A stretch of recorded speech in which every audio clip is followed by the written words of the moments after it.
नमस्कार मित्रांनो, मी शिरीष लहाडे. माझ्या यूट्यूब चॅनलला आपलं स्वागत आहे. बातमी मागची बातमी या सदरामध्ये की तुम्हाला सहसा पेपरला टी व्हीवर न वाचता ऐकायला मिळणारं महत्त्वाचं विवेचन आज मी तुम्हाला समजून सांगणार आहे. त्याच्यामुळे शेवटपर्यंत व्हिडिओ पहा, म्हणजे तुम्हाला त्याचं महत्त्व लक्षात की अमेरिका इराण युद्ध. अमेरिका हा मोठा देश आहे, संरक्षणाच्या बाबतीत जगात नंबर 1 आहे, मोठी महासत्ता आहे. इराण छोटासा देश, तरीही 4 महिने झाले युद्ध थांबत नाही. म्हणजे मनात आलं तर अमेरिकेने 3 दिवसात बॉम्ब वर्षा करून अणुबॉम्ब टाकून इराण नष्ट करता आला, पण ते स्वतःच युद्ध थांबवतात. ते होर्मुझची सामुद्रधुनी बंद करून ठेवतात. ते जहाजं कोणाला जाऊ द्यायचे नाही, कोणते येऊ द्यायचे नाही. त्याच्या मागं नेमकं त्यांचं काय कारण हे समजून तुम्हाला सांगा. एक लक्षात घ्या की हा जो मध्य आशिया आहे, मध्य पूर्व आपण आशिया म्हणू, की Oman, Qatar, Saudi Arabia, Iran, Iraq, तर या देशांमध्ये पेट्रोलचे म्हणजे क्रूडचे साठे खूप मोठ्या प्रमाणात आहे. म्हणजे जगातली बहुतांशी जे ऊर्जा व्यवस्था आहे ती या देशातून होणाऱ्या पेट्रोल डिझेल सप्लायवर अवलंबून आहे. बहुतांशी युरोपियन देश किंवा आशियामधले देश, भारत, चीन यांना सुद्धा या मध्य पूर्वेतूनच पेट्रोल डिझेल सप्लाय होतं. अमेरिका स्वतः क्रूड ऑइल मोठ्या प्रमाणात उत्पादन करते, पण लोक त्यांच्याकडून कमी प्रमाणात घेतात. व्हेनेझुएला हा एक मोठा क्रूड ऑइल उत्पादक देश होता, पण त्यांचं क्रूड ऑइल हे खूप जड, म्हणजे त्याचं फिल्टर करायला खूप जड जातं. त्या व्हेनेझुएलावर सुद्धा अमेरिकेने ताबा मिळवला आणि त्यांचे सगळे जे पेट्रोल, आपल्या क्रूड ऑइलचे जे काय हे होते प्रोडक्शन, आपण तेल विहिरी म्हणतो, ते सगळ्या ताब्यात घेतलं. म्हणजे अमेरिकेकडं पेट्रोल डिझेल विक्रीसाठी मोठ्या प्रमाणात उपलब्ध आहेत.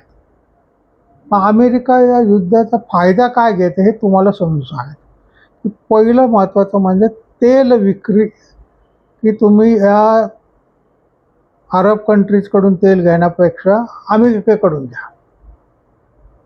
आणि मोठ्या प्रमाणामध्ये अमेरिकेने युरोप कंट्रीला, इतर देशांना हे क्रूड ऑइल, पेट्रोल, डिझेल हे विकायला सुरुवात केली. वर $60-65 बॅरल विकलं जायचं, ते बॅरल आज $104-105 गेलेलं आहे. आणि तुम्ही पहा, म्हणजे जवळजवळ 1.5-2 पट झालेलं आहे. आणि अमेरिका त्याचा मोठ्या प्रमाणामध्ये त्या अमेरिकन तेल कंपन्यांनी फायदा मिळवला. आणि हे युद्ध थांबूच नये अशीच अमेरिकेची इच्छा आहे, की तुम्हाला पर्यायच नाही अमेरिकेशिवाय पेट्रोल घेणं, रशियावर बंदी घालायची आणि मग माझ्याकडूनच घ्या, हा त्याच्या मागचा मेन हेतू.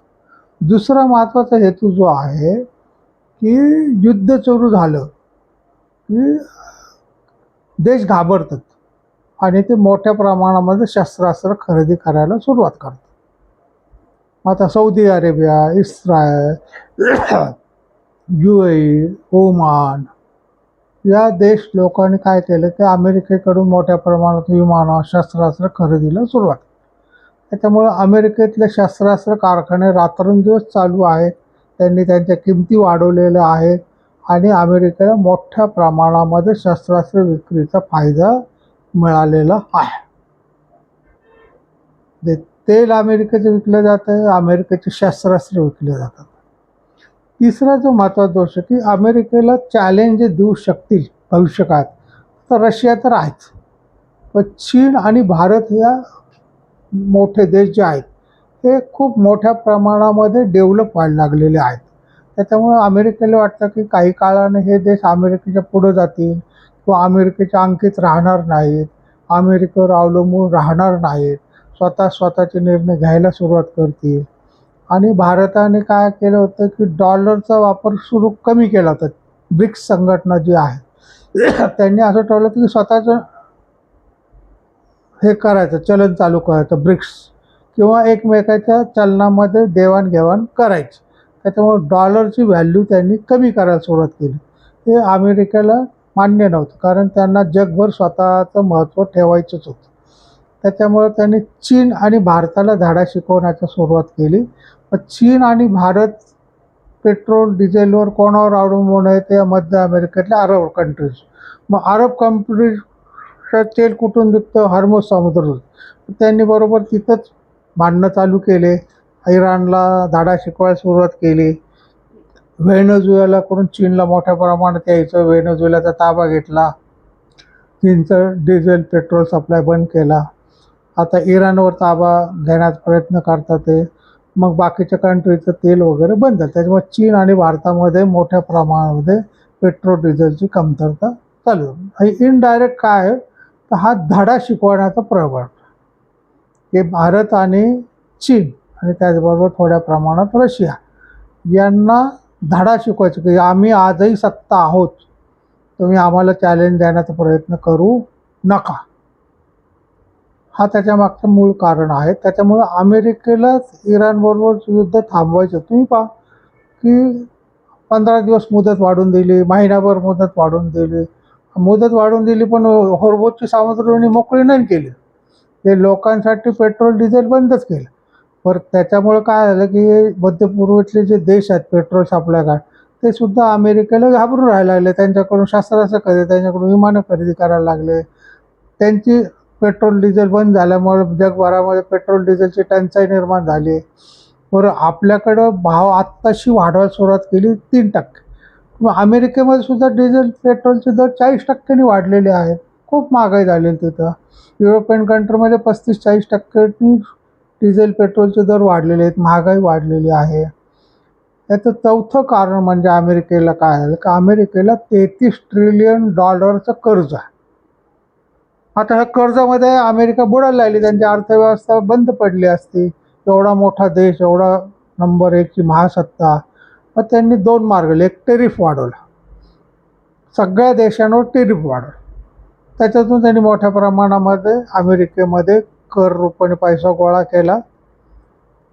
पेट्रोल डिझेल शस्त्रास्त्र विकून मोठ्या प्रमाणामध्ये त्यांना पैसा मिळाला आणि अमेरिकेमध्ये उत्पन्न जे आहे सरकारचं ते वाढवण्यासाठी ते डोनाल्ड ट्रम्प जे आहेत अमेरिकेचे राष्ट्रपती, हे व्यापारी आहेत आणि ते त्याच दृष्टीने विचार करतात. त्यांना जगाचं वाटोळं झालं किंवा अमेरिका, आपलं रशिया, भारत, चीन किंवा मध्य पूर्वेतले अरब कंट्रीज यांचं काय नुकसान झालं याच्याशी काही देणं घेणं नाही.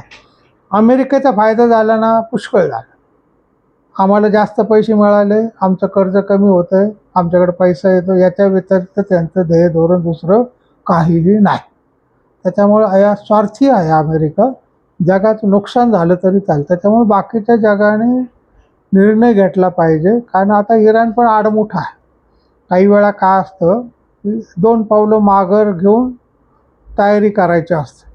आपल्या शिवाजी महाराजांचं जे तत्त्वज्ञान आहे लढाईचं, ते त्यांनी स्वीकारलं पाहिजे होतं. पण ते पण हट्टी, आम्ही आमोसच करणार, आम्ही करणार नाही. अमेरिकेला ते कारण मिळतं. युद्ध वाढवण्याचं कारण अमेरिकेला मिळाल्यामुळं संपूर्ण जगभर महागाई वाढली, जगभर ऊर्जा टंचाई निर्माण झालेली आहे. पण अमेरिकेचं म्हणणं, तुम्हाला पेट्रोल पाहिजे ना, घ्या आमच्याकडून. तुम्हाला डिझेल पाहिजे, घ्या आमच्याकडून. ही त्यांची जी नॉर्मली स्ट्रॅटेजी आहे ही जगाला खूप घातक आहे. पण ही स्ट्रॅटेजी चालू राहणार आहे. युद्ध लवकर थांबणार नाही. थोडंसं इराणी बाजूला पुन्हा थोडंसं युद्ध 8-15 दिवस करणार, पुन्हा बंद ठेवणार. त्याच्यामुळे हे वर्षभर युद्ध चालू राहील असा अंदाज आहे. वर्षभरामध्ये अमेरिका पेट्रोल डिझेल शस्त्रास्त्र विकून मोठी होईल आणि सगळ्या जगाला अंधारामध्ये त्यांच्या आर्थिक डबघाईला लोटून देईल, असा त्यांचा प्रयत्न आहे. तुम्हाला काय वाटतं? म्हणजे अमेरिकेचं हे वागणं बरोबर आहे का? किंवा अमेरिकेचे हे धोरणं बरोबर आहेत का? हे तुमचं मत तुम्ही अवश्य मांडा. तुम्ही कुठून व्हिडिओ पाहतात ते सुद्धा तुम्ही अवश्य त्या गावाचं नाव लिहा. माझ्या यूट्यूब चॅनलला सबस्क्राईब करा, लाईक करा, शेअर करा. रामकृष्ण.